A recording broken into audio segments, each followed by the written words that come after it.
Hello, good morning to all of you. We are here again with another 10-minute session of lecture of as far as the exam is concerned.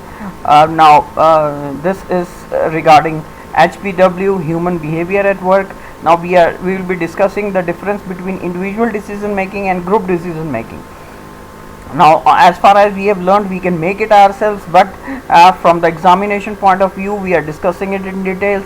The first important point here is number of individuals. An individual decision, there will be only one individual. In a group decision, there will be group, entire group will be present. Establishing goals and objectives. Individual gathers limited information and cannot clearly establish the goals and objectives. Now it goes without saying that groups are superior to individuals because greater amount of knowledge is available to the group. In fact, group generates more complete information and knowledge than individual. That is why group can clearly establish goals and objectives according to which they can proceed in the right direction. Another point is identifying causes and developing alternative solutions. Individuals cannot develop all the alternatives to the problem because of the limited information resource. In various functional areas of organization, members of the groups identify causes. The individual efforts of the group members are helpful in developing alternative solutions. Large number of alternative solutions are thus developed. Now, next important difference here is evaluating alternative solution. Individual has limitation in evaluating alternatives. He can only evaluate some alternatives. The collective judgment in group decision, however, the collective judgment of the group is more reliable and authentic than the judgment of an individual. Group members can evaluate alternative solution objectively and find out the most relevant solution. Then again, another point is solution selection. Now, individual cannot discuss the solution. He has to come to a particular solution all by himself. He has nobody to discuss with. So less risk is taken and less risky solution is chosen as a result. Now, in case of group decision making, there is an established fact that group interaction and the achievement of consensus are helpful, and the organization can take more risk than would be taken by an individual decision maker. The participation of different members of the group ensures the authenticity and validity of the group decisions. Now this was all about the solution selection. Right now, next we have implementation and follow-up of the decision. Difficulty in implementation of the decision, as the group members are not involved in decision making. They might not be interested in the success of the decision.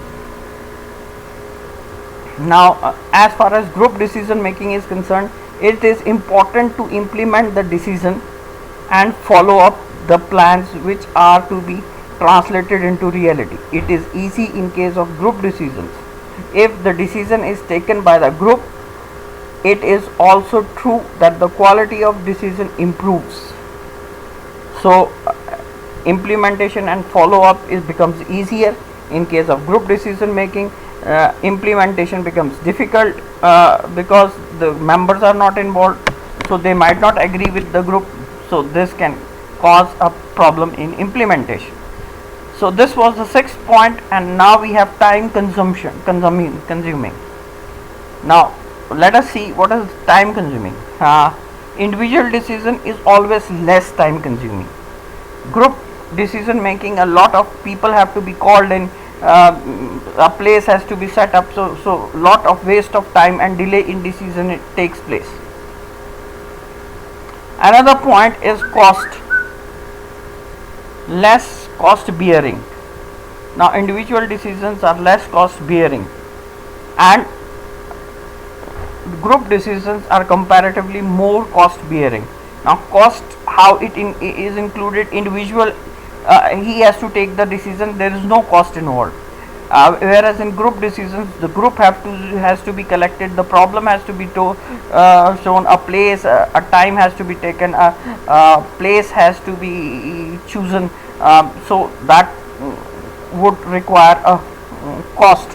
A cost would be involved in this. Planning, again, for an individual decision there is no planning is required. For a group decision, lot of planning is required. You have to take the time of the individuals, get them collected when they are free, and then get the decision from them. So a lot of planning is required. Conflicts, and in an individual decision there is no chance of conflict, because an individual is only making the decision. In a group decision, the conflict may arise, as there can be a majority point of view and a minority point of view. So there can be a conflict between the two alternatives that have been presented by the group. So the conflict can arise.